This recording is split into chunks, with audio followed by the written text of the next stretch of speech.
Ration கார்டில் மட்டும்தாங்க அவன் பேர் இல்லை, மற்றபடி அவனும் எங்கள் குடும்பத்தில் ஒருத்தன் தான். மாப்பிள்ளை மணப்பெண் பக்கத்தில் அன்பா அரவணைச்சிட்டு வந்து நின்ன காலை.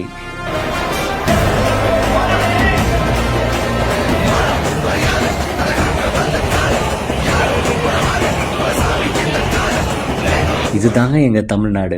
நம்ம தமிழ்நாட்டு மக்கள் மனுஷங்க மேலே மட்டும் இல்லை, விலங்குகள் மேலேயும் எவ்வளோ அன்பாக இருப்பாங்க அப்படின்னு நம்ம எல்லாருக்குமே தெரியும். அதுக்கு உதாரணமாக தான் விருதுநகர் மாவட்டம் வத்திராயிருப்பு பகுதியில் ஒரு கல்யாணம் ஒன்று நடந்திருக்கு.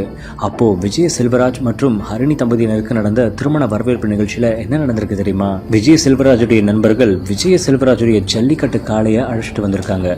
அது மட்டும் இல்லாமல் மேடைக்கு கூட்டிகிட்டு வந்து ஃபோட்டோவும் எடுக்க வச்சுருக்காங்க.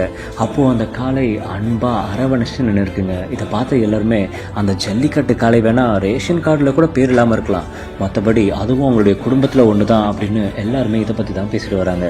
இதை பற்றின உங்களுடைய கருத்துக்களை எங்கள் கூட ஷேர் பண்ணிட்டு போங்க.